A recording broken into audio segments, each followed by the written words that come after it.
Benvenuti all'11ª puntata della Zanzega. In questo momento di spending review, come avete notato, indosso la stessa camicia della sigla. Bene, allora caro Ivo, bentornato dopo la tua assenza per motivi di salute. Anche io ho la stessa camicia, la prima puntata. Abbiamo solo due camicie nel guardaroba, ma d'altra parte... Che sono nere, le possiamo colorare di volta in volta. Allora, come stai? Tutto a posto? Sì, io sto bene. Tutto a posto? Sì, sono a meno 11 con la mia dieta, visto che ormai stiamo andando si vede, telecronaca. Si nota. Anche a te però. Io sono più 4, quindi... quindi facciamo più 7, esatto. Anzi meno 7. Il gap. Ascoltami, niente, giusto per cominciare, volevo rispondere a quella signora che ha lasciato il messaggio in segreteria. Bravo. Perché si è un po' risentita per il fatto che è mancata una diretta della Zanzega, era già programmata. Sì, un po' risentita la parola... leggera, si è proprio incazzata nera. Era proprio arrabbiata, però d'altra parte signora porti pazienza, con Dario e Paolo gli operatori siamo disposti a venire a casa sua a mangiare la sua soppa coada. Buona. O se volesse venire in studio siamo aperti ad ogni tipo di insulto pubblico. E anche ad ogni tipo di ospite. Esatto, e oggi abbiamo pochi ospiti, siamo in pochi. Infatti. C'è un filò lunghissimo oggi. Allora, Ivo sarà con noi, finalmente ritornato, dopo anche dei giri esterni che abbiamo fatto nella splendida città di Verona, che abbiamo apprezzato e vissuto fino in fondo qualche giorno fa, insieme appunto a Dario e Paolo. Una giornatina importante. Molto bella. Bello anche perché almeno quello che è rimasto a me di quella giornata, a parte la stanchezza che siamo partiti alle 7 di mattina e siamo tornati alle 10:30 di sera, e quindi anche un ringraziamento ai nostri super operatori Paolo e Dario che ci seguono dappertutto. Bello perché pur essendo vicino a noi Verona c'è sempre qualcosa da scoprire, vicino, il nostro territorio è ricco di cose che noi ancora non conosciamo e per questo dobbiamo impegnarci, noi in prima persona, a rendere pubblico il tutto, a promuovere. Tra l'altro ci sarà poi una bella cosa, ma non svelo niente su di te, ma forse la vedremo anche in onda prima della puntata in esatto. Un promo, vediamo. È un segreto. Stiamo vedendo. Allora, dicevi di posti vicini, pur così vicini ma così lontani, tanto che oggi la puntata, diciamo il cuore della puntata è incentrato su una zona del Trentino. Nella fattispecie ci spostiamo virtualmente oggi, ma fisicamente con i nostri ospiti, a Mori, quindi siamo in Val di Gresta, siamo in provincia di Trento, Trento del Sud, diciamola così, la parte sud del Trentino, e io inizierei stravolgendo un po' quella che era la scaletta, iniziando con Flavio, perché dovevamo farla questa puntata, era scritta dall'inizio della nostra avventura. Certo Daniele, dovevamo farla, è una puntata... Intanto grazie per l'ospitalità perché decisamente l'assonanza Ganzega-Zanzega in qualche modo ci ha già uniti. Ci ha avvicinati. Ci ha già uniti. È ovviamente un'occasione anche per noi per far conoscere, oltre che l'evento che negli anni è cresciuto mano a mano fino a diventare evento turistico del Trentino, anche ovviamente quella parte del nostro territorio che è ricca di peculiarità, in particolare legate ovviamente alla storia in primo luogo, all'agricoltura e al prodotto della terra, proprio Val di Gresta, orto biologico del Trentino. Allora, noi quando abbiamo cominciato la nostra avventura, poco prima di iniziare le dirette, abbiamo trovato il nome, che poi Ivo in giro per le città ha cercato di capire come si deformava o cambiava nell'arco delle Tre Venezie, in questa regione fatta di 3 regioni molto belle, molto importanti non solo per noi ma per tutti gli italiani, per il resto del mondo. Il nome Zanzega è appunto una festa popolare fondamentalmente legata in molte zone alla fine costruzione di un cantiere, di una casa. Si metteva la frasca o la bandiera e si festeggiava tutti insieme. Cercavamo su internet il termine Zanzega e tutti i siti ci riportavano alla Ganzega della Val di Gresta, e quindi ho detto questi qua devono essere ospiti perché c'è un'affinità elettiva che ci unisce, quindi siamo riusciti a portarvi e siete venuti con tutto il vostro entusiasmo e numerosi, tanto che Flavio ti chiedo una gentilezza, se mi dai una mano a presentare questa schiera di bellissime persone alla tua destra. Certamente. Allora cominciamo con i nostri cuochi che curano, diciamo, tutta la parte gastronomica della Ganzega, anche nella creazione di piatti proprio con copyright Ganzega. Marco, Federico. Poi verrò un attimo a farvi 4 domande nel corso della trasmissione. Mi giro verso i nostri... Scusate le spalle, portate i pazienza. nostri figuranti in costume, perché la Ganzega è ricca di circa 200 persone in costume. Il nostro Marco, Romina, Giampaolo, Graziella e Ferruccio. Ferruccio, sono i nostri figuranti, no? Sono i nostri per figuranti. un attimo ci fanno rivivere questa Ganzega d'autunno. E poi abbiamo gli ospiti intorno al tavolo, che certo. Ci puoi presentare sempre tu, Flavio, mi agevoli certo, questa non cosa. c'è problema. Giuseppe Ferrandi, direttore del Museo Storico del Trentino. Benvenuto. Loris Simonetti, presidente del Comitato Mostra Mercato della Val di Gresta. Luciano Tranquillini, direttore della cantina Mori Collizugna, e Grigolli Bruno, che è un vignaiolo, e poi scopriremo anche com'è. Infatti uno degli obiettivi anche per far rete con le altre regioni, quindi in questo caso abbiamo il Trentino e una parte del Veneto, perché dal punto di vista della produzione agricola abbiamo degli ospiti che possono un attimo aprire una finestra su quella che è la produzione del Veneto, in particolar modo, come vedete sopra la tavola c'è il radicchio rosso tardivo di Treviso, che è una delle specialità non solo di Treviso ma conosciuto in tutta Italia e credo anche fuori, ma ce lo spiegherete noi. Abbiamo Andrea, come posso definirti, presidente di Campagna Amica, ci sta? Sì. Che puoi in 2 parole dirci cos'è Campagna Amica? Campagna Amica è un progetto nazionale della Coldiretti che riunisce tutti i produttori agricoli e praticamente porta tutti i prodotti fatti dai nostri produttori nei mercati e viene promosso. Una sorta di consorzio, esatto, possiamo dire, no? Non è un consorzio. Non è proprio un consorzio, ma è una rete, un'unione, una fondazione. Poi abbiamo Walter Feltri, lui è presidente della Coldiretti. Ho visto che tu proprio hai estratto da questa cassetta il radicchio tardivo, il periodo è questo, no? Certo, la stagionalità del radicchio di Treviso parte da ottobre e arriva fino ad aprile, insomma. Poi ci spiegherai come può essere preparato e perché è tanto prezioso, cioè c'è un lungo lavoro alle spalle, no? Assolutamente sì. Abbiamo 2 fratelli, non si assomigliano forse tantissimo, o forse no, decidetelo voi, scriveteci su Facebook. Sono 2 fratelli che ormai da molti anni hanno deciso di così produrre la pasta fresca, tanto da ingrandirsi a livello di produzione rapidamente, a livello esponenziale, e di posizionarsi nel mercato della pasta italiana in uno dei posti di maggior rilievo. Andrea e Carlo. Chi vuole parlare per primo? Fate voi. Niente, noi abbiamo un laboratorio di pasta fresca, i nostri prodotti li vediamo, sono piazzati nei supermercati come nei negozi specializzati, la ristorazione. Diciamo che coprite sia la vendita al dettaglio sia quella legata al catering dei ristoranti. Sì, chiaramente. La nostra produzione varia dai tortellini alla pasta, ai cappelletti, ai ravioli, le crespelle, plum cake e quant'altro.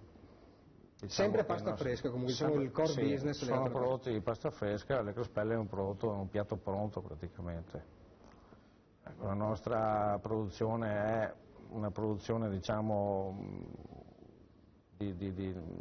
molto artigianale, però con... Sono ancora le mani dell'uomo che... Sì, no?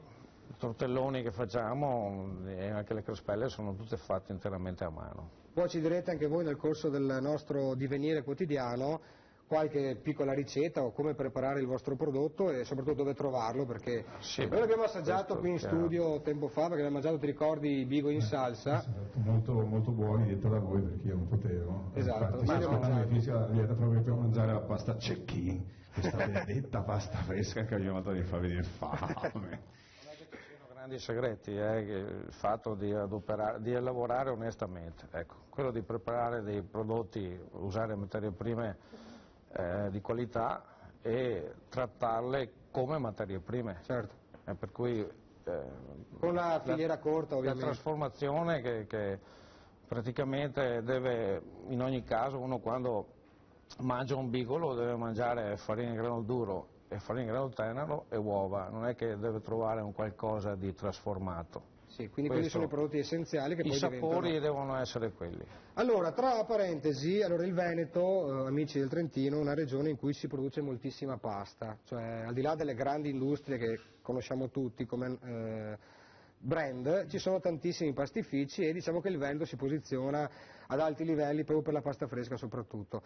Però avete portato, e poi i nostri cuochi ci spiegheranno come si prepara, una specialità della vostra zona e in particolare della vostra festa, perché è quasi un brevetto, no? Flavio, sbaglio? Certo, certamente, ma diciamo che la Ganzega si caratterizza nella parte enogastronomica, in particolare quella gastronomica, per la creazione di piatti che riprendono ovviamente i piatti della memoria, ma nello stesso modo vengono in qualche modo rielaborati e affinati al punto che molti tornano anche per poter assaggiare i piatti con copyright Ganzega. Nella fattispecie questa sera cosa Nella fattispecie questa sera faremo preparare e assaggiare le sciaronce, anche quello a partire dal nome ovviamente è un piatto creato appositamente creato dal nostro chef Marco, e che ha avuto, per almeno li proponiamo su 2 o 3 edizioni, questo qua abbiamo dovuto proporlo per 3 edizioni perché la richiesta era molto forte, poi ritornano come tutti. Quindi è una cosa che avete creato appositamente per la Ganzega d'autunno. Ci sono una serie di piatti creati appositamente. La Ganzega d'autunno cos'è? Fra un pochino lo scopriremo perché abbiamo anche dei contributi esterni e poi i nostri amici entreranno nel dettaglio dei prodotti di questa terra meravigliosa che è la Val di Gresta, dall'agricoltura al vino e ovviamente alla specialità che questa sera ci propongono. Tutto questo poi accompagnato anche da musiche tipiche orchestrate apposta per la zanzega, la musica della Ganzega d'autunno. Tutto questo nel corso della trasmissione che inizia praticamente adesso. Noi facciamo un piccolissimo break, torniamo fra pochissimo con la Zanzega, 11ª puntata. E c'è stata un'invasione dello studio, come adesso Paolo e Dario vi mostreranno, siamo stati invasi da un esercito, spero amico nella fattispecie. Allora, io andrei subito, avviso la regia che mi alzo, mi sposto verso questa band che arriva da Mori appunto per festeggiare questa Ganzega d'autunno. Allora, faccio una veloce presentazione, abbiamo con noi alla chitarra Filippo, poi il buon Paolo alla chitarra e voce. No. Solo chitarra? Sì. Solo chitarra. Poi abbiamo, scusate le spalle, Paolo. alla voce. Alla voce. Abbiamo Manuel al tamburello, si dice tamburello, sì, o rullante, e infine Simon. alla fisarmonica, i 2 più giovani, i 3 più, no, beh insomma, i 2 centrali hanno un po' più esperienza. Loro si chiamano Belle Époque e sono una band, la band ufficiale della Ganzega d'autunno, che è questo grande evento che raccoglie sempre più persone e le porta verso la Val di Gresta perché è una festa unica in Italia. E voi ragazzi animate tutta questa folla che arriva a nutrirsi, a compiacersi con tutta questa bella gente, con i nostri attori, con i costumi tipici, e rivisitate un po' un periodo che se n'è andato. Quindi non è legato solo a una semplice nostalgia, possiamo dire, ma è qualcosa che vuole gettare ponti verso il futuro partendo dalle radici, no? Giusto Flavio? Certamente. Benissimo, allora io approfitterei prima di sentire i nostri musici, i Belle Époque, che c'è un gioco di parole su Belle Époque, guardando questo video che ci mostra la Ganzega d'autunno, una presentazione. A voi regia il filmato.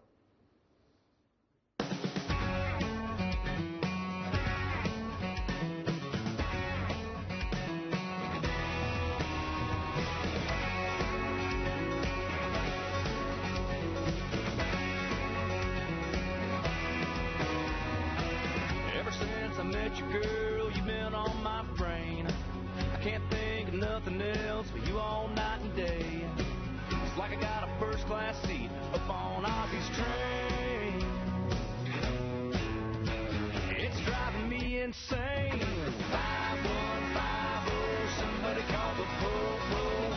I'm going crazy, thinking about you, baby. 5150, just a side of loco. I'm going crazy, 'cause I love you, baby.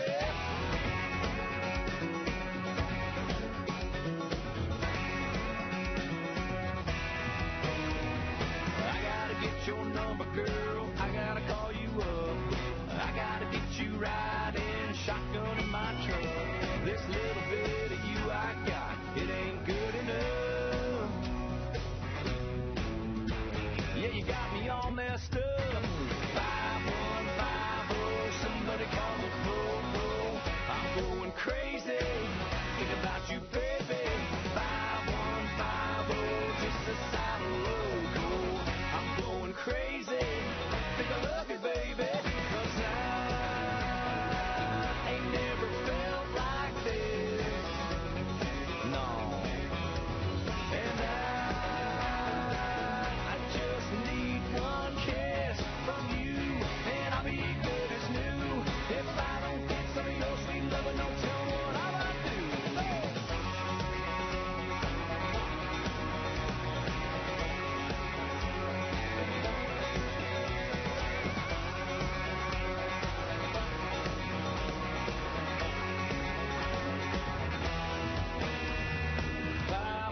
somebody call the po-po. Think I'm losing my mind, girl. 5150, just the side of local. Yeah, yeah, yeah, yeah. 5150, somebody call the po-po. I'm going crazy, thinking about you, baby. 5150, spinning my head like a yo-yo. I'm going crazy, think I love you, baby.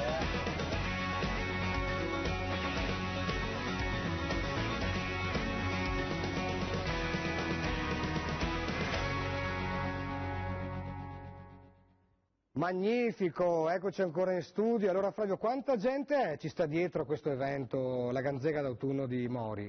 La Ganzega diciamo che fin da marzo fino ad ottobre ha un crescendo di partecipazione per quanto riguarda l'organizzazione, fino ad arrivare a più di 300 persone che nel momento ovviamente della manifestazione, tutto volontariato, ci tengo a dirlo, partecipano all'evento. Veramente una grande forza del E volontariato. quante presenze fate di pubblico, di turismo, di movimento insomma? Ma a seconda delle edizioni andiamo dai 20-25 ai 30.000, alle 30.000 presenze, con circa un 40% che proviene da fuori provincia.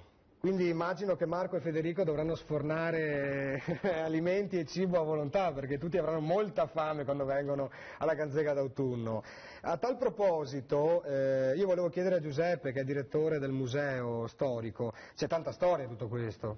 Ma c'è tanta storia in assoluto in questo territorio, in Mori, che è collocato tra Rovereto, la Vallagarina e il Lago di Garda, la Val di Gresta, ma specialmente la Ganzega ormai è diventato un format, una grande festa dove ci si diverte, si mangia, si beve, si ascolta la musica, ma dove si incontra anche la storia e le tradizioni. È un modo di incontrare la storia e le tradizioni non pesante, non museale, non come dire, ammuffito, e è un modo anche per far vivere, qui c'è il grande ruolo del volontariato, dell'associazionismo e dei vari soggetti che contribuiscono alla Ganzega, per vivere insieme la tradizione e la storia. Quindi è una bella cosa, più che da raccontare, da vedere, da vivere, credo.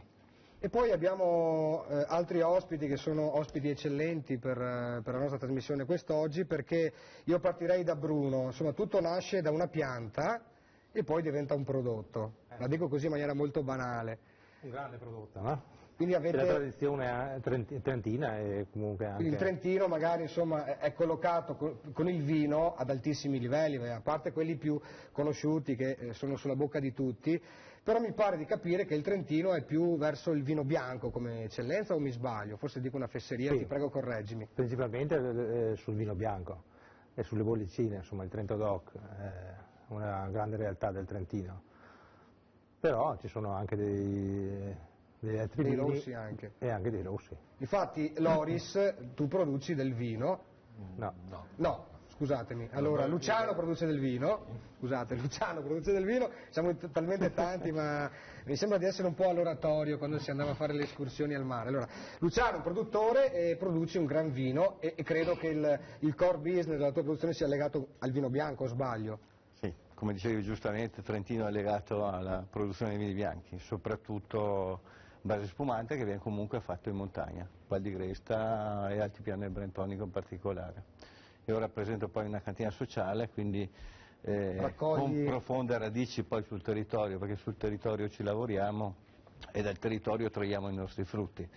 Quello che sta a noi è trasformare quello che abbiamo prodotto in campagna, portarlo in cantina con le stesse caratteristiche, quindi far godere anche le altre persone di quello che abbiamo prodotto sul nostro territorio. Noi abbiamo una varietà di prodotti molto ampia, perché partiamo dalla pianura e arriviamo fino al limite di coltivazione della vite. Val di Gresta abbiamo un territorio, una piccola nicchia, diciamo, con un microclima particolare, dove riusciamo a produrre Müller-Thurgau a 1000 metri d'altezza. A quanti metri la Val di Gresta più o meno, che media ha di altitudine? Chiedo una fesseria, ma... Parte dai 200 metri nella parte bassa, fino ad arrivare ai 1300 al passo, dopo ci sono le montagne. Una serie di realtà, una serie di climi. Di terrazzamenti, proprio caratteristiche dei poi più avanti terrazzamenti. vedremo anche delle fotografie che ci mostrano proprio anche l'utilizzo della modernità per rendere i prodotti migliori, un gran lavoro che Luciano ha messo in campo, lo vedremo successivamente. E invece la Val di Gresta produce anche tante altre cose, non solo vino. La Val di Gresta è conosciuta come orto biologico del Trentino, è stata la prima che fa circa una produzione dell'80% del biologico, che è importantissimo. L'obiettivo futuro è di arrivare a un distretto biologico, che è una cosa molto interessante, dove tutta la popolazione ama questo terreno e lo trasforma dando valore e vivendoci bene. Questo è il significato della Val di Gresta. La sua localizzazione, quello che lo caratterizza come giustamente è il microclima, perché è lavata con delle piogge orizzontali cosiddette dall'ora del Garda. Cioè il lago di Garda è il vento che porta la quantità di umidità che va a appoggiarsi sui muretti e questa condensa che si forma sui muretti durante la notte va ad alimentare la terra e dà questo, diciamo, questa grande qualità, unicità, quindi proprio l'esposizione e il microclima. Poi faremo un raffronto tra la produzione agricola veneta e quella trentina, perché ovviamente ci sono delle vicinanze e delle peculiarità diverse dovute proprio alla terra diversa e a questi microclimi che nel Triveneto abbondano, dal lago di Garda dove si produce un olio meraviglioso per esempio, addirittura i limoni della parte lombarda, no? Limone, è incredibile, vuol dire che il clima è particolarissimo ed è vanto di tutta la produzione italiana, tanto quanto questi signori riescono a produrre questo radicchio famoso in tutto il mondo con un lavoro al freddo, con le gelate, insomma c'è una cosa pazzesca che poi ci racconteranno. Prima di andare verso una pausa inevitabile io invito i ragazzi della Belle Époque. Paolo, ti annuncio e ti presento perché vorrei capire cosa ci suonate. Allora facciamo un pezzo molto antico, sarà degli anni 40 e poi vedremo dopo gli altri pezzi. Intanto iniziamo con un pezzo conosciutissimo. Ok, antico. Sorpresa, sentiremo il brano dei Belle Époque, ospiti alla Zanzega, la musica, i microfoni, gli strumenti a voi. E Pippo non lo sa, e quando passa ride tutta la città, e le sardine dalle vetrine gli fanno mille mozzettine, ma lui con grande serietà saluta tutti, fa un inchino e se ne va. Si crede bello come un Apollo e saltella come un pollo, sopra il cappotto porta la giacca e sopra il gilet la camicia, sopra le scarpe porta le calze, non ha un bottone con le stringhe che si cattano, ma Pippo non lo sa, e serio se ne va per la città, si crede bello come un Apollo e saltella come un pollo, e Pippo non lo sa, che quando passa ride tutta la città, e le sardine dalle vetrine gli fa mille mozzettine, sopra il cappotto porta la giacca e sopra il gilet la camicia, sopra le scarpe porta le calze, non ha un bottone con le stringhe che si incalzano, ma Pippo non lo sa, e serio se ne va per la città, si crede bello come un Apollo e saltella come un pollo, si crede bello come un Apollo e saltella come un pollo. Belle Époque, ospiti d'eccezione alla Zanzega, grazie alla Ganzega di Mori in provincia di Trento, una realtà meravigliosa di cui parleremo durante tutta la trasmissione. Nel frattempo facciamo un piccolo break dedicato agli spot pubblicitari. A fra poco! Benvenuti alla Zanzega, dicevamo all'inizio delle nostre trasmissioni quest'anno, anzi l'anno scorso perché abbiamo cominciato il nostro cammino nel 2013, che è la TV che ingrassa. Molti non hanno ben capito, ingrassa perché di solito mangiamo e beviamo qualcosa, tanto che la gente mi ferma dalle mie parti mi chiede ma quanto bevete alla Zanzega, in realtà potremmo dare molto di più, diciamo che un po' ci tratteniamo. Ingrassa perché ovviamente, come ben sapete, e questo ce lo dicono tutti gli ospiti quando vengono, poi ritornano o mi mandano dei messaggi, che il corpo si allarga leggermente e uno guadagna un paio di taglie. Quindi in realtà volevo dirvi che io sono magrissimo. È l'effetto distorto delle telecamere orchestrate da Dario e Paolo che mi rendono fuori peso. Questo volevo dirlo ai nostri ascoltatori. Ringrazio gli oltre 300.000 ascoltatori che ci seguono nel fine settimana, chi di sabato, chi di domenica, e se avete voglia di cliccare, di mettere un bel mi piace su Facebook, è bello condividere con voi non solo le puntate già andate in onda, ma i vostri suggerimenti che arrivano di volta in volta. Tanto che ne prendiamo sempre consapevolezza di quello che ci dite, dei messaggi che ci scrivete, tanto che poi diventano spesso anche tematiche affrontate durante la nostra trasmissione. Io mi sposto un attimo, come farebbe un bravo conduttore d'altri tempi, verso i nostri cuochi. Allora, intanto vi presento ufficialmente, abbiamo con noi il più giovane. Federico. Federico, tu sei di Mori? Sì, sono di Mori. E poi abbiamo lo chef, mister... Buonasera, Marco. Marco, allora, cari ragazzi, voi avete delle cosine qui, delle pentole di rame molto belle che fanno pensare che usate la cucina tradizionale in qualche maniera, però avete quasi brevettato delle cose di cui parleremo. Avete 2 o 3 sorprese da mostrarci. Da cosa iniziamo? Beh, partiamo con uno strudel di verdure della Val di Gresta, come diciamo antipasto. Quindi poi, è salato? È salato, chiaramente. Poi ci sono delle ciaronce, praticamente, che sono dei tortelloni fatti con castagne e patate, e conditi con ricotta affumicata, e alla fine una fettina di torta di carote, classica torta di carote. La classica Camilla, no, la Camilla era del Mulino Bianco. Sì. Ok, comunque la torta di carote. La torta di carote. Tu, sei così giovane, mi piace che ti sei messo, hai preso le redini di qualcuno oppure hai voluto studiare cucina? No, mi è sempre piaciuto cucinare, sin da piccolo. E ora sei molto grande. E quindi ho fatto la scuola alberghiera e voglio voglio andare avanti con questo settore, nel settore alberghiero. E voi avete delle realtà turistiche molto importanti, qui c'è bisogno di gente giovane come te che porti avanti la cucina del Trentino. No, intendo, le ciaronce è un'invenzione, qualcosa che è venuta fuori così? Ma sì, praticamente legata ai prodotti nostri, appunto, da una parte ci sono le castagne verso Besagno Gastione, dall'altra la Val di Gresta le patate. E avete unito questi sapori? Così sono nate queste ciaronze.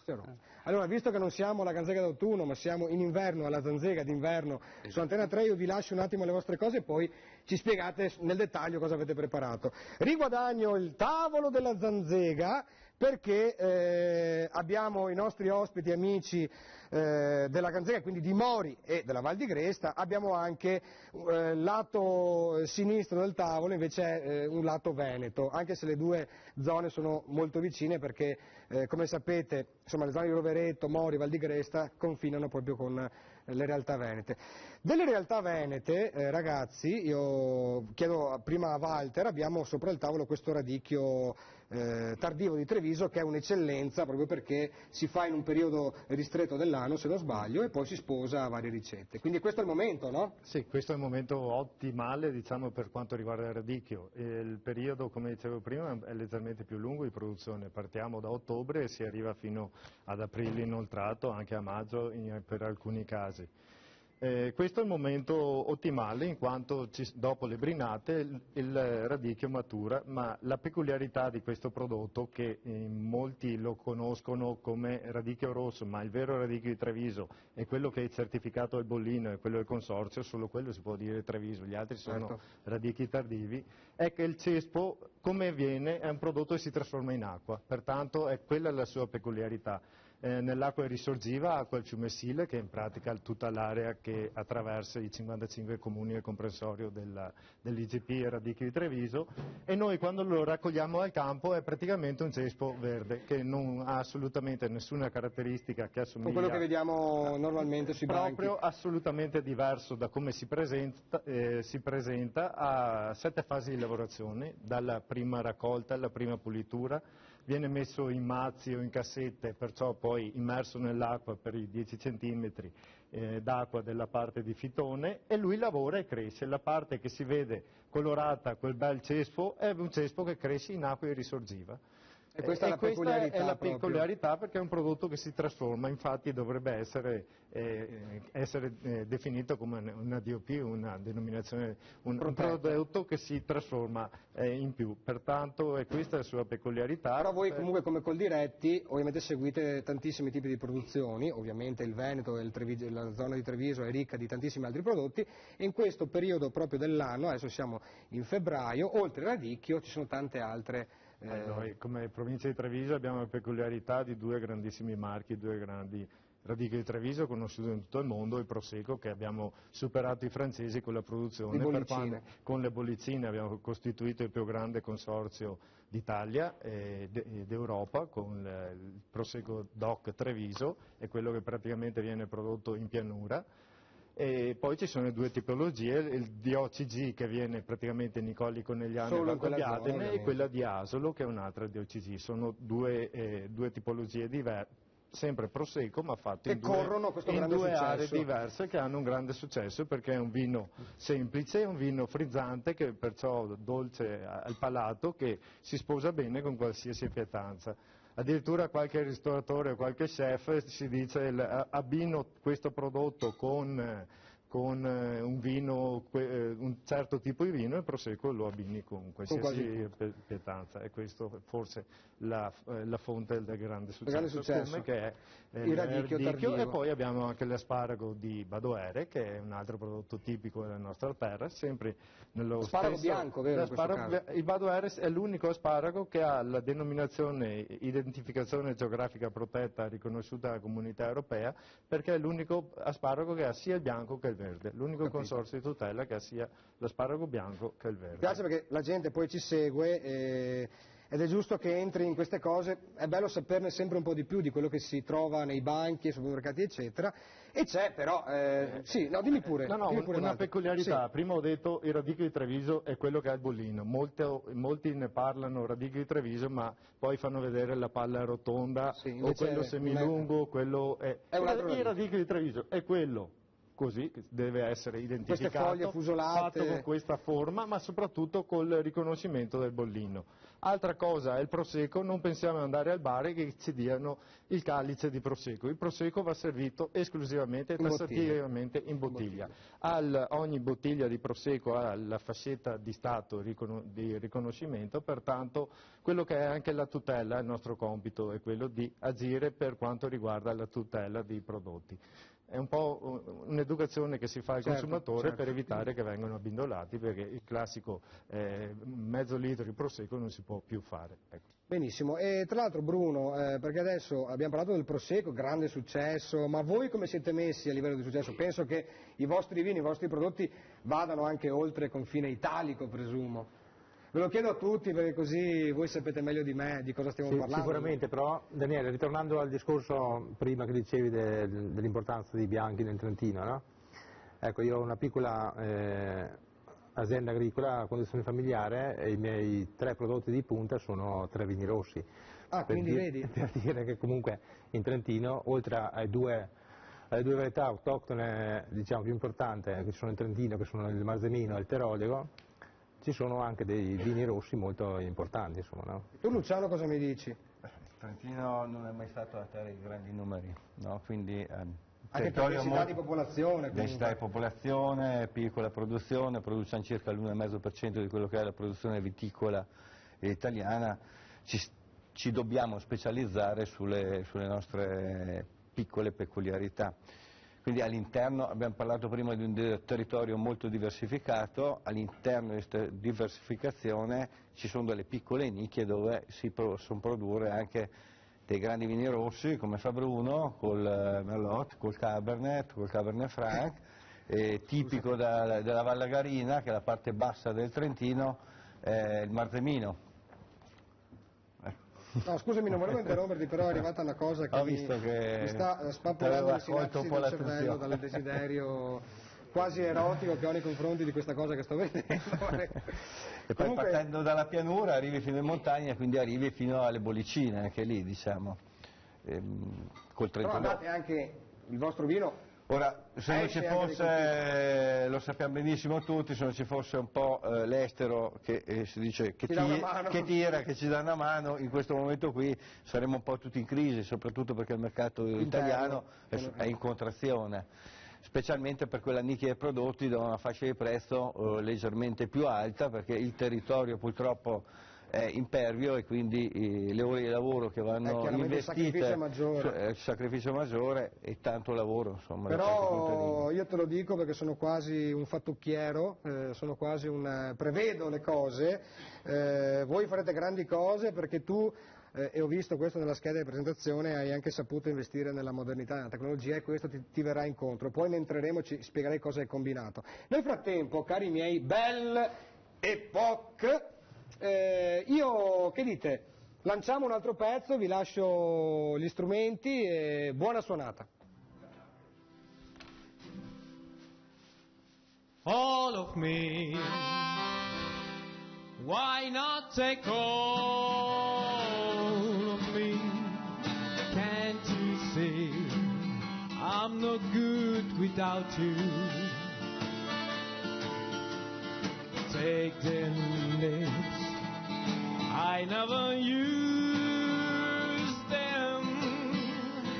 Take this heart, I never use them. Your goodbye left me without that cry. How can I gonna deal without you?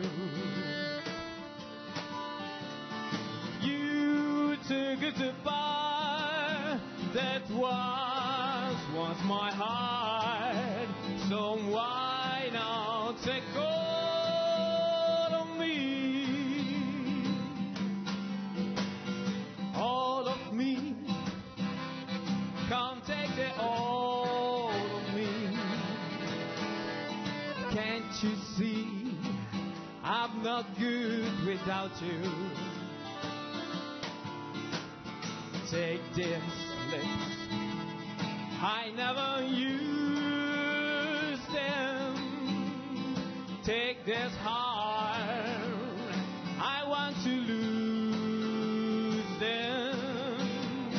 Your goodbye, let me without that cry. How can I gonna deal without you? Took it apart, who's wants to be my heart, so why not take all of me?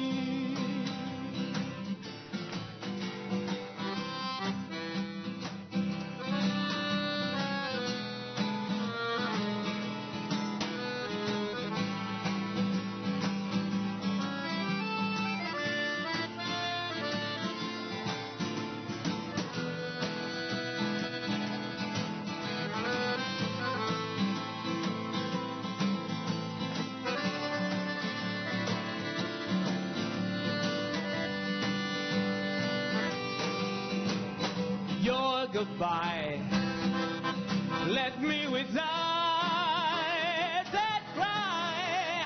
How can I gonna deal without you? You took it apart, all that once was my heart, so why not take all? So why not take all? So why not take hold of me?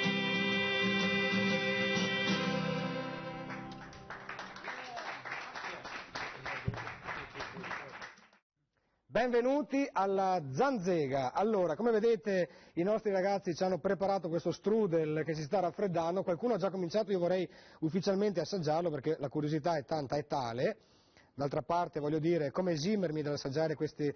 Il profumo è eccezionale, io faccio un boccone vedo il buon Dario che mi sta inquadrando, eccolo qua, momete magno, come diceva qualcuno. Mi sembra di essere la prova del cuoco là, come si chiama? La Clerici. Ciao ragazzi, benvenuti alla Zanzega. Allora, ottimo, complimenti, croccante, saporito. È una pasta che avvolge un insieme di verdure, tanti sono i prodotti della Val di Gresta. Per esempio, la Val di Gresta è conosciuta in particolar modo per le carote, che è una peculiarità molto importante. Oltre alle carote ci sono tutti gli ortaggi, tutti i prodotti anche delle erbe, medicinali, integratori salutistici e altre cose, ma una cosa particolare è il sedano rapa, che ha una sua caratteristica importante perché è poco conosciuta, cioè il sedano invece di avere solo le foglie ha anche la rapa sopra, che ha delle caratteristiche particolari. Darei la parola a Flavio per sul sedano, tac, mi entra Flavio sul sedano. No, diciamo che si tratta di una curiosità, ma forse più di una credenza popolare, però sembra che in tempi ovviamente meno dotati di prodotti di sintesi, Madame Bovary lo consigliasse ai suoi amanti. Il sedano rapa di Mori. Che siano comprate 18 casse da un quintale di sedano rapa di Mori, avviso la regia, la produzione, e Fabio, Thomas e chi poi va a firmare l'assegno, vi avviso che ne ho gran bisogno. Ecco. Sedano rapa è una tipicità della Val di Gresta, ma voi cosa combinate in questi mercati, Andrea? Noi nei mercati di Campagna Amica, che rappresenta l'associazione appunto Agrimercati di Campagna Amica di Treviso, portiamo i nostri prodotti solo e esclusivamente fatti nelle nostre aziende in offerta ai consumatori.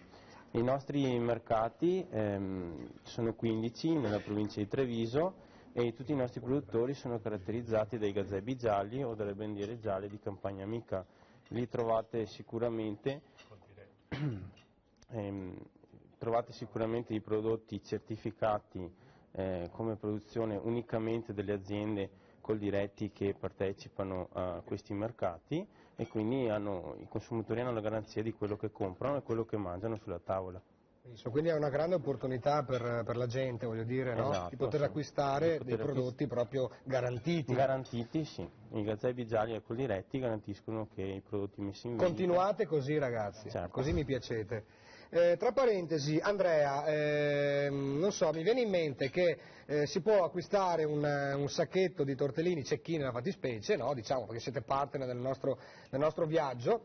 E cosa, visto che è febbraio, cosa possiamo metterci dentro alla pasta fresca? Tortellino, quello che vuoi, nel senso un consiglio che vuoi dare? Beh, diciamo che noi come filosofia facciamo dei prodotti ai quali non serve dare un sugo chissà quanto elaborato, perché poi è il consumatore finale che deve preparare il sugo o deve acquistarne uno, insomma, quindi non ha molto tempo, e si può consigliare ad esempio, visto che parliamo di radicchio di Treviso, di fare tagliarlo a pezzettini e saltarlo in padella semplicemente con extravergine, sale e pepe. Non ci serve chissà senza cipolla? Scusami. Io lo faccio senza cipolla perché così il radicchio rimane più con il suo gusto peculiare. E poi condire i nostri tagliolini, ad esempio, che si prestano tantissimo a questa preparazione. Poi facciamo anche i bigoli, che sono una particolarità veneta, e questi li si può condire con un sugo, chi non ha il ragù di anatra, che sarebbe proprio la morte sua, come si dice. Sposalizio, esatto. Può farlo anche benissimo con un ragù di carne, voglio dire. I cappelletti di cui parlavi prima, ecco, hanno bisogno, noi facciamo anche i cappelletti non solo al prosciutto crudo ma anche al cappone, e questi cappelletti al cappone, se li fai con un brodo vegetale ad esempio, con un po' di verdura dentro, ecco che qui la Coldiretti mi può dare un po', si può acquistare a chilometri zero della buona verdura. Assolutamente. Sì, non serve fare chissà che cose particolari. Poi abbiamo anche un altro prodotto che è tipico del Veneto e che è il Casunsei alle rape rosse, e che anche questi sono quelle specie di raviolo che si mangia in montagna soprattutto, con le barbabietole rosse dentro, ecco. questi casonché ad esempio basta fare con il burro salvia e un po' di parmigiano o di grana padano se vogliamo stare qui, perché in Veneto c'è il grana padano, non il parmigiano reggiano, ma insomma è un prodotto... formaggio invecchiato, quindi... Sì, si può fare tranquillamente, ecco, dei sughi così semplici, anche perché i nostri prodotti non è, se guardiamo la pasta ripiena, dentro hanno, non so, o il radicchio di Treviso. Hanno già il loro gusto, per cui basta semplicemente condirli con hanno delle verdure all'interno che sono già di suo, ecco, già buone, quindi... Poco basta per... Sì, non serve fare grandi cose. Carlo, ma come si posiziona la pasta fresca in questo momento storico del mercato? Si esporta, si vende anche all'estero o il mercato interno un po' latita o fa fatica? Come tutto? Noi esportiamo per una buona percentuale la nostra produzione anche all'estero. E piace? Piace tantissimo, noi ci rivolgiamo sulla grande distribuzione, quella un po' d'elite, per esempio in Germania e in Austria. I supermercati diciamo che tengono prodotti di qualità, siamo posizionati bene. E vediamo effettivamente che nonostante sei in terre dove non ci sono tutte queste tradizioni, però c'è un bel consumo. Il gusto italiano è apprezzato. E ci dà veramente una grande soddisfazione. E sono anche molto esigenti perché vogliono un buon prodotto. Quindi non è la vecchia leggenda che il tedesco e l'austriaco gli può spacciare il girello di maiale per vitello. Non è più così, la cosa è cambiata. Noi stiamo cambiando un po' tutto, perché noi con la questione del Made in Italy come siamo i più bravi, non è niente vero, perché gli altri assaggiano, capiscono e sono esigenti. Ad esempio in Austria come in Germania vogliono la pasta fresca all'uovo soltanto con le uova di galline allevate a terra, ad esempio. Si riconosce, scusami, la differenza? No, però una sensibilità che questi popoli hanno verso l'animale, ad esempio. Ruspante, nella fattispecie. Esatto. Non amano che la gallina sia dentro la gabbia di batteria. Per cui queste sono tutte cose che impari quando ti confronti con paesi stranieri che noi naturalmente... Faccio una domanda da $1.000.000. Però la produzione che voi fate per l'Austria e la Germania è la stessa che fate per l'Italia o dovete comunque diversificare i prodotti? È la stessa. È la stessa. È la stessa. Perché mi dicevano un tempo che addirittura, anche se ti sposti in Italia, non so, in Umbria, la pasta deve essere un po' diversa rispetto a quella del Veneto, del Trentino. Noi siamo così, ogni territorio ha la sua peculiarità, la sua tradizione e quant'altro. Poi io dico sempre, sono i numeri che ti danno un po' ragione. Anche una volta praticamente la pasta fresca era conosciuta esclusivamente in Emilia Romagna. Poi invece i veneti, forse perché hanno una gran voglia di lavorare, non lo so, si sono messi anche loro. Oggi la produzione maggiore della pasta fresca è nel Veneto. Sì. Poi c'è il vostro caro amico ormai anzianotto che ha trainato anche un mercato che prima non c'era. Sì, è stato un grande traino. Vabbè, tra parentesi, la tradizione storica anche di Valeggio dimostra che insomma, il Veneto si è mosso... Anche qui ci scontriamo molto. Sì. Fra noi che siamo un po' nel nord-est vero e proprio, fra loro che sono in mezzo, fra un po' tra il Veneto e la Lombardia. Sì, diciamo che se la tirano un po'. Okay. Però ci diamo battaglia, noi siamo qui per battagliare, perché il mercato è fatto così. Il mercato funziona con la competizione. Perché adesso che c'è il momento un po' di crisi, le aziende del sud arrivano al nord, c'è una grossa concorrenza e ci diamo da fare, insomma, è anche bello così. Ok, vi mando il curriculum domani mattina. Bene, detto questo, ragazzi della Belle Époque, se non sbaglio voi fra un po', l'ho detto in dialetto sonratese, sparite dai nostri studi all'assalto di altri lidi, di altri territori che siete pronti a devastare con la musica però, col sorriso e non con le armi che aggrediscono le persone, le comunità. Una piccola domanda vi faccio prima di sentirvi suonare, come mai avete questo costume, dove li avete trovati e cosa ci mostrate, cosa avete addosso? Allora, questo qua è il costume tipico delle truppe austriache, della prima guerra, li abbiamo trovati dalla Proloco, che ha tutti questi bellissimi costumi dell'epoca, e ce li presta ogni volta. Noi facciamo queste uscite, o alla Ganzego anche altre cose di questo tipo. Ok, quindi diciamo che vi mettete nei panni di un austriaco del 1917 che sta per aggredire il fronte italiano, rompe a Caporetto, e invece voi rompete in senso positivo con la vostra musica. Io sono sicuro che chi vi vedrà alla Zanzega, me lo auguro, come è successo anche per altri gruppi come i Penelope, sono stati poi contattati. Avete casomai qualche anche vostro indirizzo o pagina di Facebook dove uno può trovarvi e ascoltarvi? Facebook, Belle Epoque. E si scrive come? Belle e Poc. Bel, staccato e, staccato poc. Bello e poco. L'hai pensato a te quando hai... Sto scherzando, la Zanzega, la TV che diverte. Bene ragazzi, musica a voi, e subito dopo la canzone dei Belle Epoque faremo un piccolo break, a fra poco.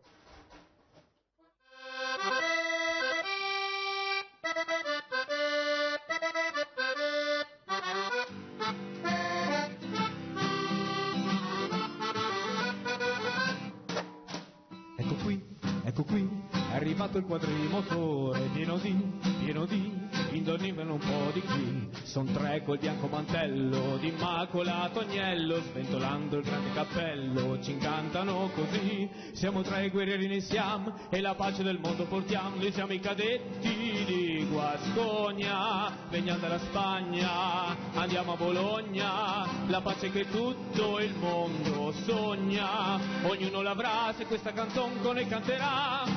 Noi siamo i cadetti di Guascogna, veniamo dalla Spagna, andiamo a Bologna, la pace che tutto il mondo sogna. Ognuno l'avrà se questa canzone con noi canterà. E così, sono le ali di un motivetto, si cantò, e di guerra nessun parlò. Si riempì il più grosso cannone di dolce zabaione, tingendovi un gran panettone, ognuno di tre cantò. Siamo i guerrieri, noi siamo, e la pace del mondo portiamo. Noi siamo i cadetti di Guascogna, veniamo dalla Spagna, andiamo a Bologna, la pace che tutto il mondo sogna. Ognuno l'avrà se questa canzone con noi canterà.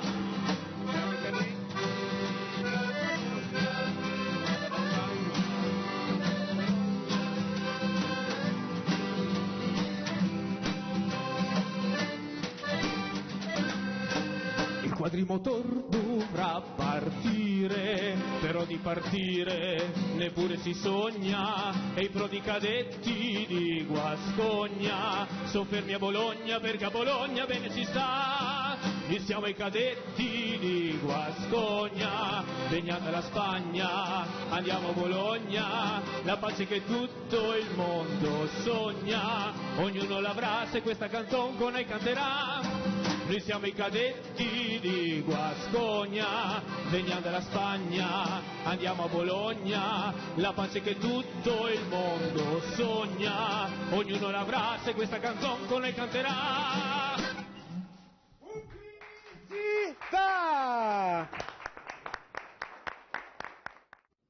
La Zanzega, ci siamo in tantissimi oggi. È ritornato dopo una pausa durata un po' più del previsto il buon Ivo, che si sta automicrofonando, perché lo abbiamo preso anche per quello, perché sa fare un po' di tutto. Ottimo autista anche, ho notato. Sì. Anche perché non bevo, quindi è una garanzia. Sono l'unico che può guidare. Sì, infatti quando siamo tornati dalle nostre esterne a Verona, io e Dario e Paolo ci siamo sbronzati come delle bestie. Diciamo tu di più. Io un po' più di tutti, come sempre, devo tenere alto il nome della Zanzega anche quando mi muovo in giro per le nostre bellissime 3 regioni che sono rappresentate, in questo caso 2, Veneto da una parte, anche se dovessimo fare una battaglia, una struggle between two armies, come si può dire, no? Sicuramente la predominanza oggi sarebbe trentina, perché ci fate un mazzo così. Sì. Per il numero, dai. Per il numero, dai.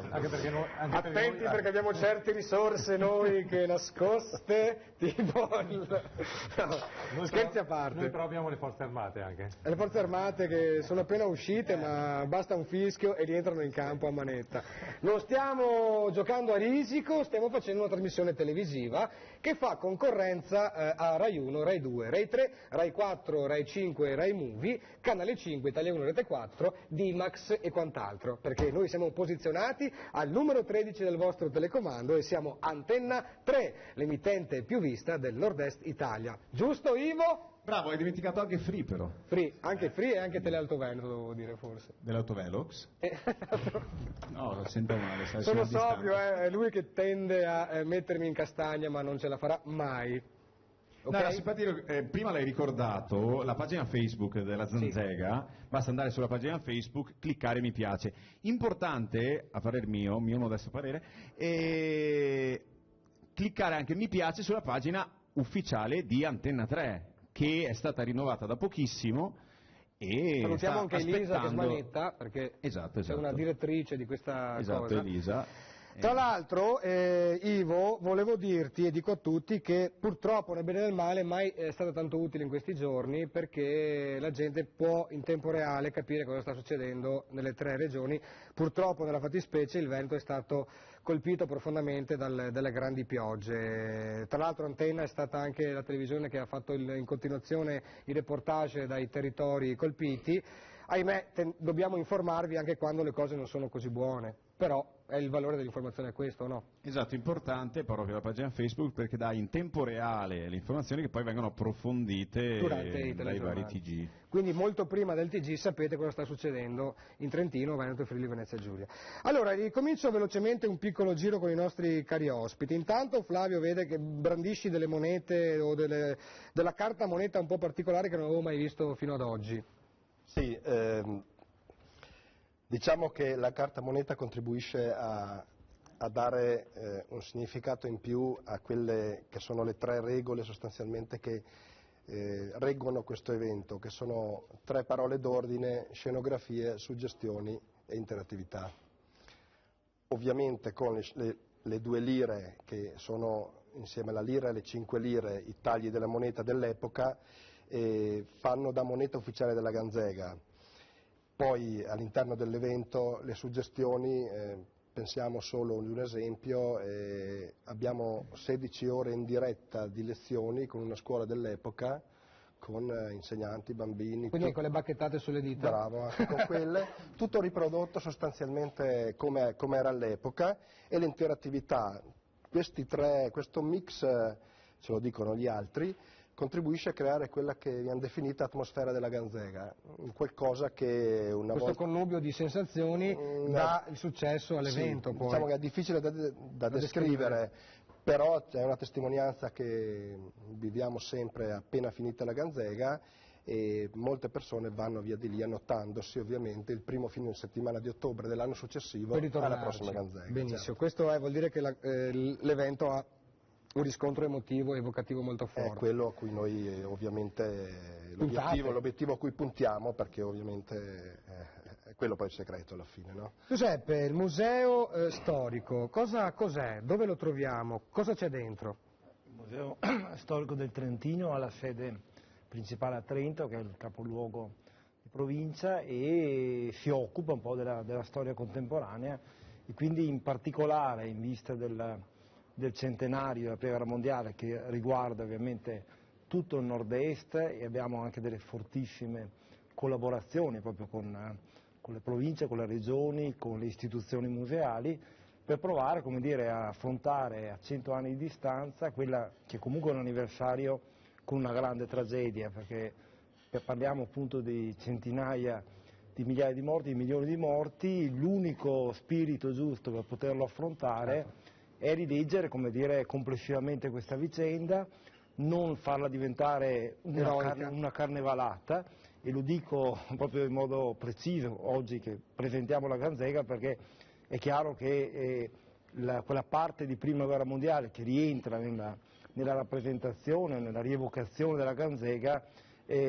non ha a che fare ovviamente con la componente tragica con la componente storica. La Ganzega ha sempre rispettato, ecco, la storia, l'ha affrontata in modo giocoso, però chiaramente consapevoli che quando parliamo del centenario parliamo di una grande, come dire, ferita che ancora va rielaborata ancora sangue. No? Questo credo sia un po' lo spirito dei musei. Mi piace quello che hai detto, perché è la chiave di lettura giusta per quella che è stata una grande tragedia, come dicevi, e secondo me è utile ricordare, come diceva il buon Italo Calvino, che bisogna diventare comunque senza mai smettere di essere. Quindi le nostre radici non vanno perse, ma devono servire per gettare dei ponti verso il futuro, cosa che fate anche voi con le vostre produzioni. Allora intanto c'è anche un amaro che fate in Val di Gresta. Sì. L'amaro dei fazzilisti che faccio io, da un'azienda mia, dei fazzilisti vuol dire faciloni in senso negativo, però io l'ho trasformato in senso positivo, cioè nel senso di vedere la vita facile. Chi riesce a vedere questa vita facile, questo aiuta in questi termini. La caratteristica è che ha dentro delle erbe, in particolar modo la genziana che possiamo vedere nella raccolta del Livio, che è un po' l'ideatore, l'erborista, che è una cosa molto particolare. Adesso Paolo inquadra proprio quelle foto che sono appoggiate alla nostra casa in costruzione, esatto. Dove si vede appunto questa raccolta. Poi abbiamo la bardana, che è un'altra erba sempre trentina, abbiamo la Lipia citiodora, che assomiglia al limone, e in ultima abbiamo l'assenzio, che è il famoso assenzio dei poeti pazzi, che bisogna non esagerare. I francesi bevevano e poi scrivevano le poesie. No? Cioè, diciamo, come vediamo nella storia, è un digestivo naturale che aiuta la digestione alla fine, sempre con modica quantità. Benissimo, Ivo, potresti diventare il nuovo bevitore di fazzilisti e non più di Jack quando sarai nelle tue estati di musica e divertimento. Diciamo che la settimana scorsa ho digerito abbastanza, quindi digestivo, però mi fa piacere perché ha detto modica quantità. Non possiamo lanciare messaggi. Sembra quasi una barzelletta. Io ho già prenotato una cassa di questo amaro perché sono una persona che vede la vita sempre un po' sorridendo, per cui mi piace questo spirito che hai innescato quel tuo discorso. Allora, dovevamo dire molte più cose in questa parte della trasmissione, ma ci rifaremo subito dopo il break, perché intanto io volevo sentire la voce del Redivivo Gallo. Sì, Redivivo Gallo. Tu parla un attimo che io intanto mi attacco il riverbero. Sì, io parlo, ne ho molte cose da dire, perché volevo chiedere al nostro, come potrei definirla, nobiluomo degli anni, non lo so, 80-90. Vedete un tipico paninaro, vestito proprio con la Best Company in questo caso, poi abbiamo un dark alla mia sinistra, abbiamo due ragazze punk, come vedete, e il capo dei punk con la cresta, vedete, sagomata proprio per la trasmissione. Allora, questi vestiti dove li trovate? Da dove vengono? Che ricerca c'è sotto? Beh, allora abbiamo fatto una ricerca storica per ritrovare i costumi e i vestiti che portavano ai tempi, alla fine del Novecento, fine dell'Ottocento, primi del Belle Époque proprio, quindi? No, ancora prima. La Belle Époque è arrivata un po' dopo. Esatto, sì. Ecco, pochi li abbiamo noi come Proloco, che ci siamo o fatti o recuperati in giro. Per una parte ci appoggiamo alla Sartoria Bianchi di Milano, il nostro amico, che li noleggia e per cui riusciamo a vestire quelle 200 persone. Addirittura 200? Sì. Calcolando che non su tutte sono vestite così, perché dobbiamo avere anche la parte contadina. Certo. Di contro. Lavori di un tempo. Esatto, cioè, ci saranno i nobili, ma ci saranno anche quelli che... Il popolo. Il popolo. Certo. Allora, prima che Ivo suoni, faccio un breve giro di presentazioni, perché i nostri ragazzi che ci stanno accompagnando sono vivi, respirano, si muovono, parlano. Abbiamo con noi... Ferruccio, grazie. Non ti ho neanche detto come ti chiami. Io mi chiamo Giampaolo. Giampaolo, poi abbiamo...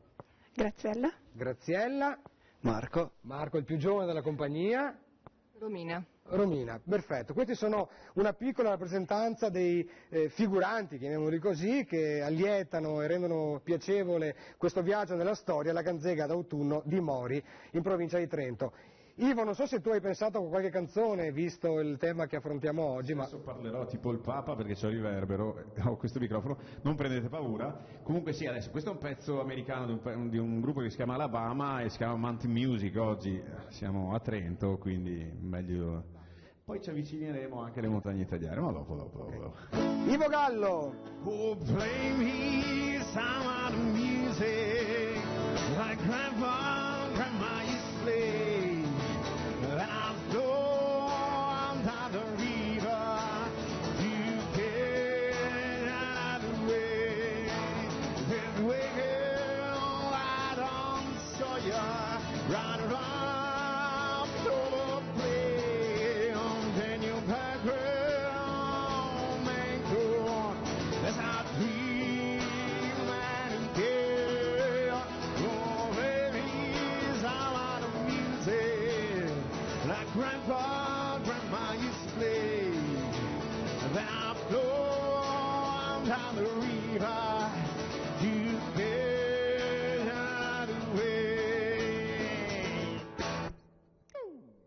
A fra pochissimo, piccola pausa, la Zanzega.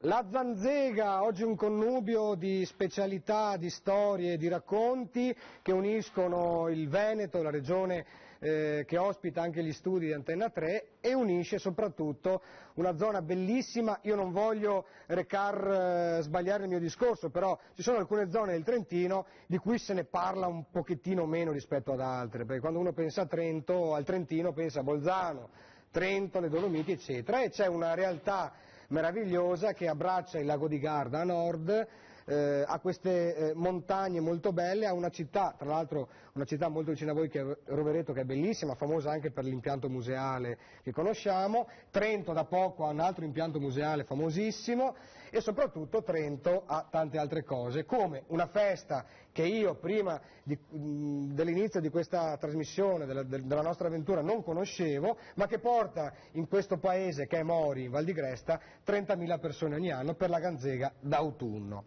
La Ganzega d'autunno mette insieme tantissime cose. Allora abbiamo parlato del sedano rapa che è afrodisiaco, abbiamo parlato della storia e della guerra dei costumi rivisitati, 200 figuranti eccetera, la musica l'abbiamo sentita, abbiamo accennato a un amaro per gente che vuole sorridere e stare bene e abbiamo parlato del vino. Allora, chi meglio di voi ragazzi può spiegarci come si lavora questo vino, anche perché abbiamo 3 foto, la regia ce le mostra, di questa cantina che è frutto di un lavoro maniacale enorme, dove ovviamente c'è stato, avete bucato una montagna, mi viene a dire, siete infiniti sottoterra, cosa avete combinato in quel luogo? Tutta la cantina l'abbiamo inaugurata nel 2011, cantina Mori Collizzugno era nata dalla fusione di 2 cantine sociali.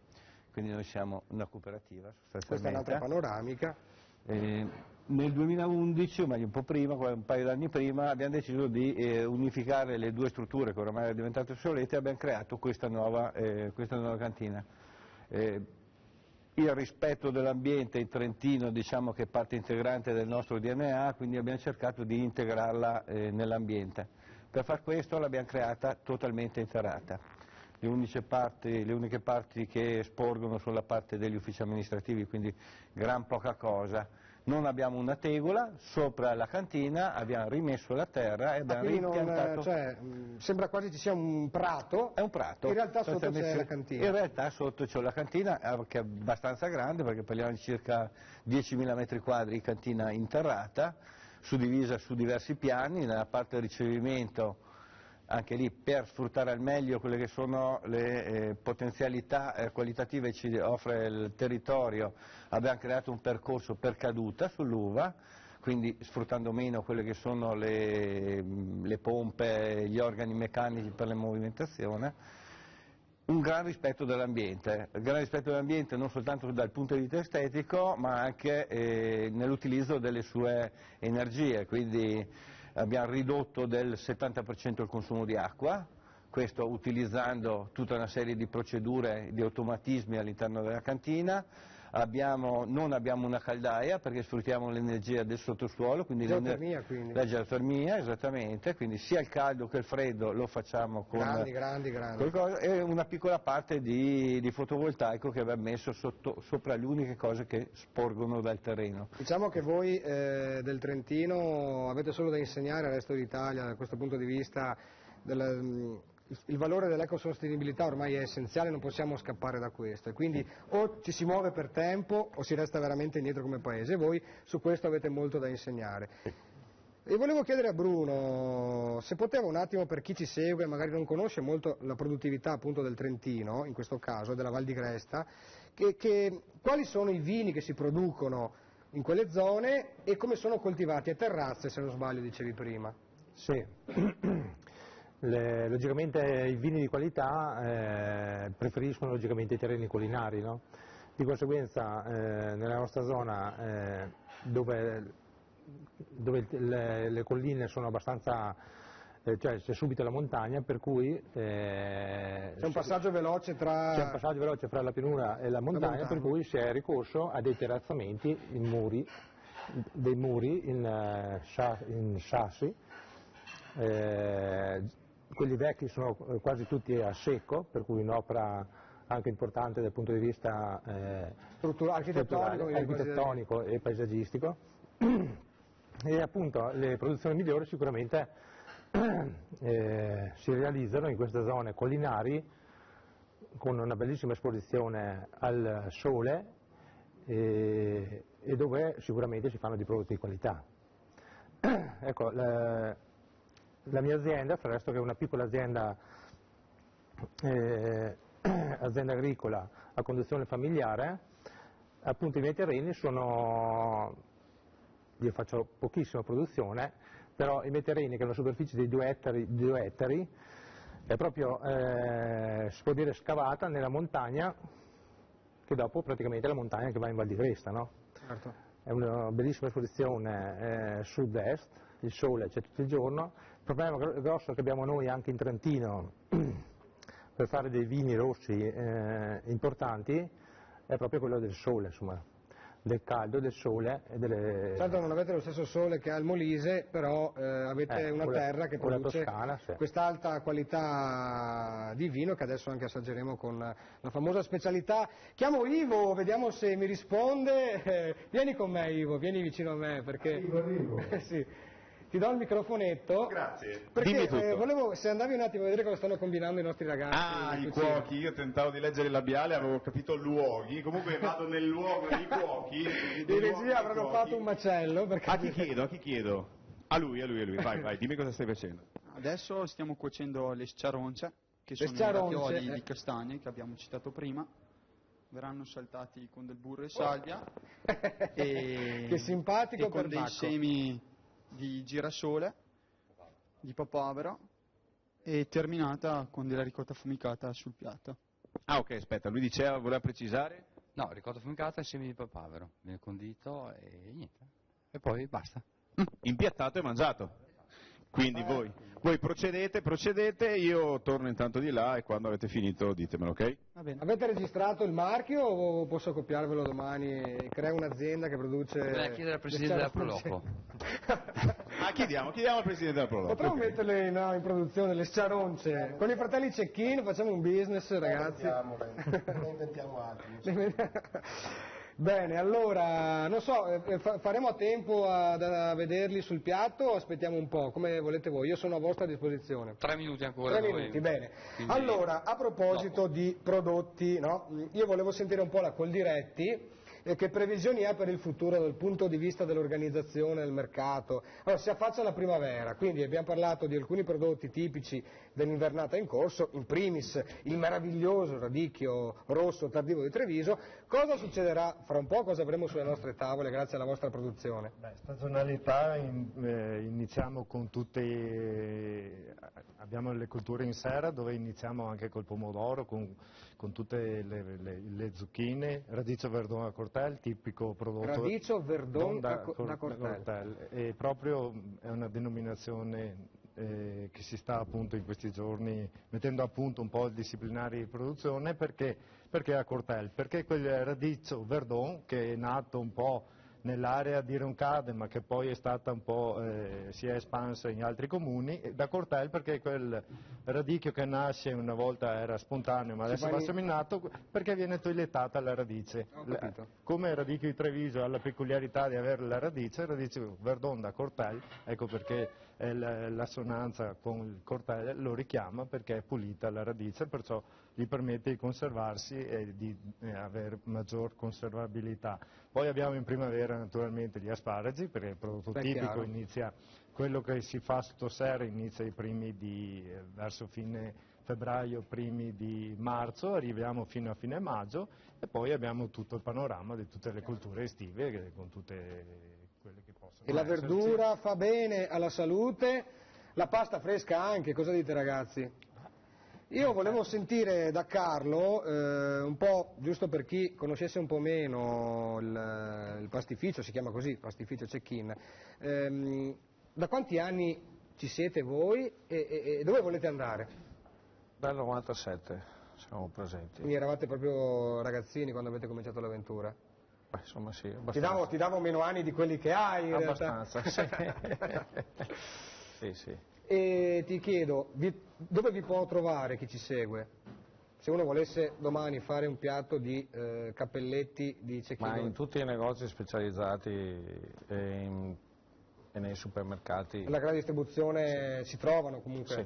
Quindi basta cercare tra i vari prodotti di pasta fresca. Soprattutto nel takeaway, non siamo nel libero servizio negli scaffali, siamo soprattutto nel takeaway perché lo tengono come prodotto più alto, diciamo. È anche più caro. Perché è un prodotto più artigianale rispetto a altri tipi di pasta. Sì, effettivamente. Bene, dopo pasta, dopo aver mangiato quella meraviglioso strudel e dopo aver bevuto un bicchiere di vino, adesso ne berremo un altro, fra un po' arriva questa grande specialità della ganzega, nel frattempo facciamo una brevissima pausa, fra poco. Sono qua, eccoci, la zanzega ritorna, ci stiamo purtroppo avvicinando sempre di più alla fase finale, i ragazzi in cucina, la nostra piccola ma simpatica cucina, stanno smanettando questo prodotto che hanno inventato proprio a Mori per festeggiare questa grande ganzega d'autunno, che vi invito a visitare il sito. Flavio, avete un sito, vero? Certo. www.prolocomorivaldigresta.com e anche una pagina Facebook e www.ganzegadautunno.com, ovviamente legato alla manifestazione. È ancora presto, ma ricordatevi di questa cosa perché ne vale assolutamente la pena se volete vivere all'unisono storia, cultura, gastronomia e poi 200 figuranti e un lavoro maniacale di oltre 300 persone che si operano con il sorriso, perché non lo fanno per business, per creare una cosa alla portata di tutti. Allora io farei proprio sfilare, vi chiedo ma un'improvvisata, se fate un giro del tavolo perché secondo me è giusto che la gente possa vedere quanta cura nei particolari e quanto belli sono questi vestiti. Allora faccio io da capofila così i ragazzi mi seguono. Eccolo qua, tu fammi il tappeto da sfilata, andiamo. Sembra tipo Pepe Pere Pepe.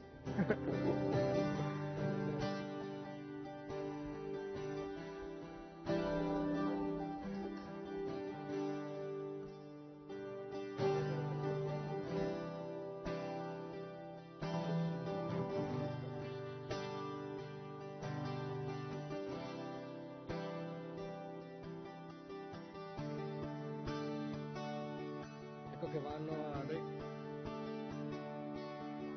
Grazie per la bellezza di quello che fate qui nella nostra trasmissione, per l'opportunità che ci date di vedere questo piatto molto molto bello e molto molto buono, lo dico anticipatamente, ne sono assolutamente convinto. Allora, queste sono, dicevamo Flavio, le sciaronce. Esattamente. Le sciaronce, ha un significato il termine oppure è proprio onomatopeico? Contavo che non mi facessi questa domanda. Infatti la faranno tutti, quindi. I fratelli cecchini stanno guardando con attenzione le sciaronce. Così come l'originalità del piatto, anche il nome ovviamente è un mix di storpiature di altri nomi, non hanno un significato particolare, semplicemente il suono, la dolcezza del suono nello sciaronce con le vocali ci è piaciuto e lo abbiamo sostenuto. Devo dire che ci sta come un prodotto alimentare. Incuriosisce anche dal punto di vista proprio lessicale, no? Sciaronce. Facile da pronunciare. Potremmo venderlo, fratelli, anche andare a portarlo in America le sciaronce. Stiamo creando un'azienda di produzione e distribuzione di pasta, in particolare delle sciaronce, con brevetto della Proloco, ovviamente di Mori. Guaia. E anche ci beviamo un goccio di... Che vino è? Scusate, lo chiedo ai ragazzi. Bruno o... È un vino di mia produzione, appunto un rosso, un Cabernet Sauvignon nato nel 2007. Io lo assaggio e vedo lo verso, poi ve lo passo perché fare il giro per me è impossibile. Quindi questo è un vino rosso del Trentino. Di Mori, sì. Di Mori. Io lo assaggio. Assaggerò anche per me, grazie. Ma io guarda, sai che bevo il doppio apposta? Esatto. È uno spettacolo. Ho già ordinato 12 casse, mi porterò a casa a fine trasmissione. Io vado anche con l'assaggino, non volevo sminuire il termine assaggio, però sono curioso, Flavio. Anche perché i ragazzi vedo che si sono impegnati profondamente e il risultato... Senza far disastri qua. Però. No, tranquillo, grazie. Quindi, se ho capito bene, sciaronce non ha un'etimologia, è proprio... avrà fra 100 anni l'etimologia, perché quando quei fratelli li produrremo. Esatto. Poi è simpatico perché prima ho sentito che fanno anche qualcosa al Capone, molto Las Vegas, Era bella questa battuta? L'hai capita? Aspetta, no, non ti ho seguito. No, dicevo che sono molto americani perché fanno una pasta al Capone. E quindi... Non è una pasta al gallo comunque. Esatto. Lui si chiama Ivo Gallo. Il fatto che chiamandomi Gallo di cognome, a me il Capone esatto. non sta molto simpatico. Gallo e virato. Gallo Esatto, e virato. Per farlo ingrassare. Per farlo ingrassare, ci hanno provato infatti, quindi vuol dire che probabilmente... Vabbè, non voglio entrare nei dettagli di questa faccenda, anche se i galli virati sono parte della storia della città in cui io e te siamo nati, Salona di Piave, perché scambio. Tra i due comuni rivieraschi si scambiano ogni anno due capponi, due galli virati.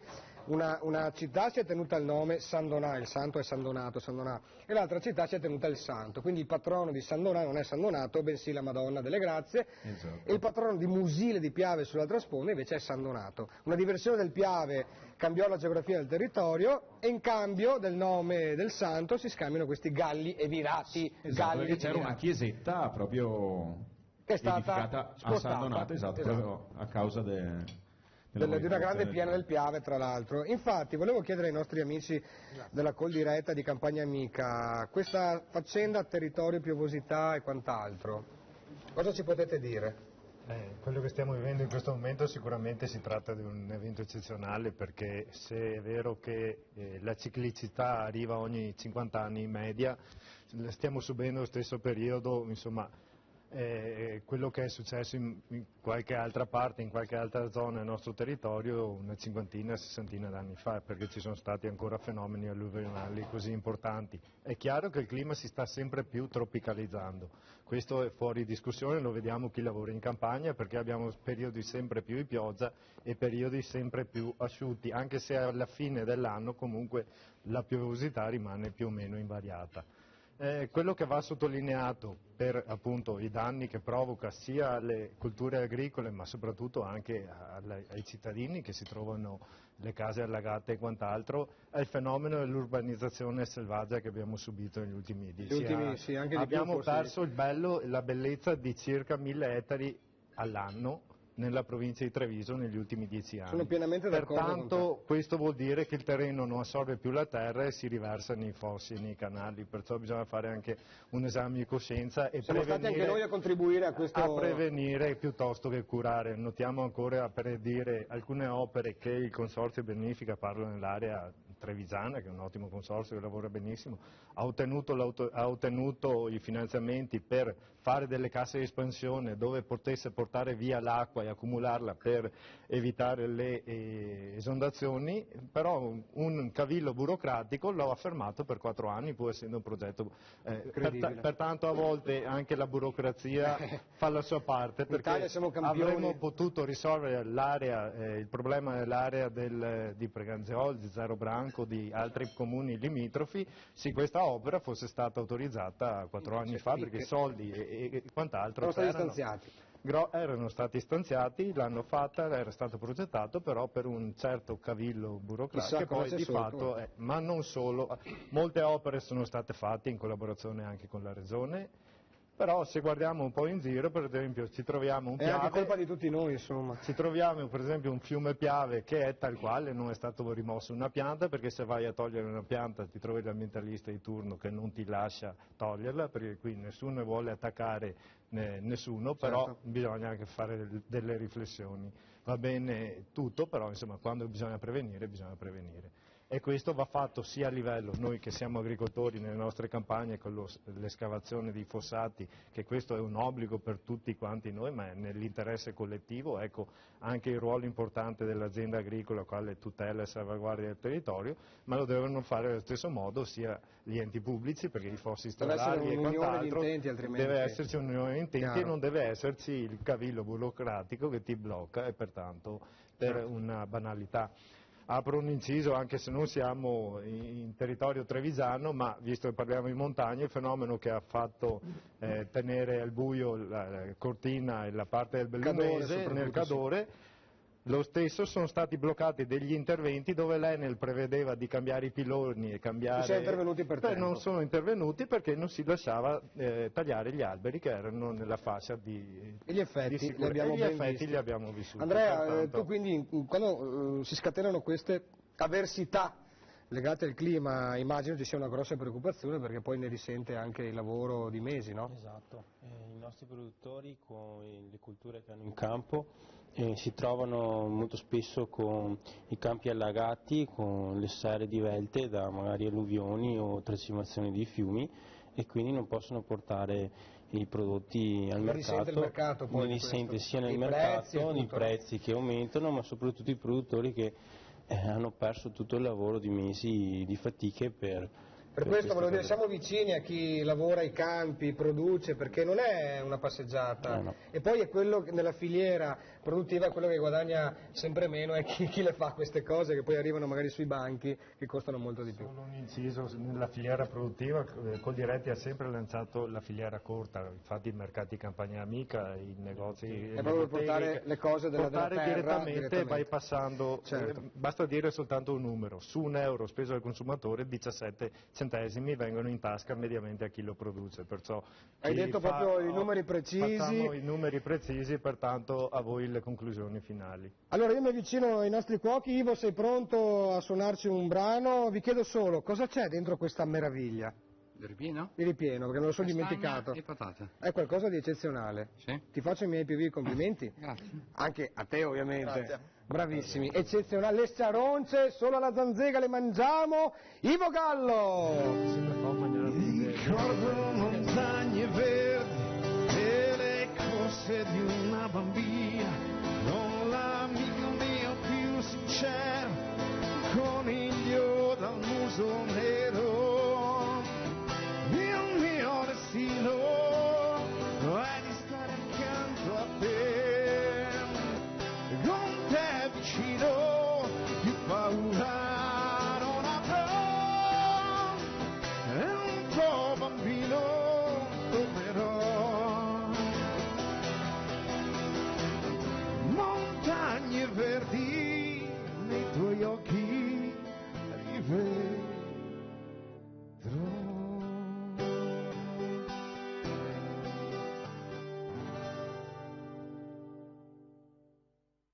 La zanzega, il nostro viaggio sta per chiudersi, come è naturale che sia. Qualche minuto per salutare i nostri ospiti, che non manco di ringraziare con il cuore, perché c'è stato questo tavolo un po' veneto, molto trentino, in cui qualcosa abbiamo capito di questa zona del Trentino che magari molti non conoscono, e devo dire che il prodotto che ci hanno fatto anche assaggiare è di una qualità estrema, è tutto così eccellente che è difficile poi da raccontare attraverso un format televisivo. Quindi l'unico modo per vivere davvero queste emozioni è recarsi a Mori, recarsi in Val di Gresta, comprare qualche prodotto di questa terra e poi, se vi capita, c'è questo grande evento che è la Ganzega d'autunno di Mori. Allora, quando accadrà quest'anno, che edizione siamo? Così lasciamo con un messaggio quasi di promozione turistica ai nostri ascoltatori. Certo, no, quest'anno la Ganzega compie la maggiore età, 18 anni di edizioni successive, quindi la prima edizione nel 97 e poi non crescendo fino ad arrivare a quest'anno. Come è tradizione la data non cambia perché cade sempre nel primo fine settimana di ottobre, però voglio ricordare che è preceduto, infatti noi parliamo di eventi della Ganzega perché il clou ovviamente sono i 2 giorni della Ganzega che chiudono un ciclo, però la Ganzega è preceduta da tutta una serie di eventi, non ultimo quello di quest'anno, la Poesia della Terra, nel quale abbiamo proposto per 2 giorni rigidamente le eccellenze di prodotto del Trentino. Quindi, diciamo, poi ci sono delle serate culturali, quindi è un insieme di eventi che dura circa 3 settimane, distribuiti nell'arco di 3 settimane, che poi culminano nella Ganzega, che ovviamente è il gran botto. 11 trattorie vengono riproposte e rifatte sostanzialmente per l'evento, più di 300 persone si muovono, si distribuiscono dai 12 ai 15.000 piatti con la qualità che abbiamo appena visto, quindi dal punto di vista anche gastronomico molto impegnativo.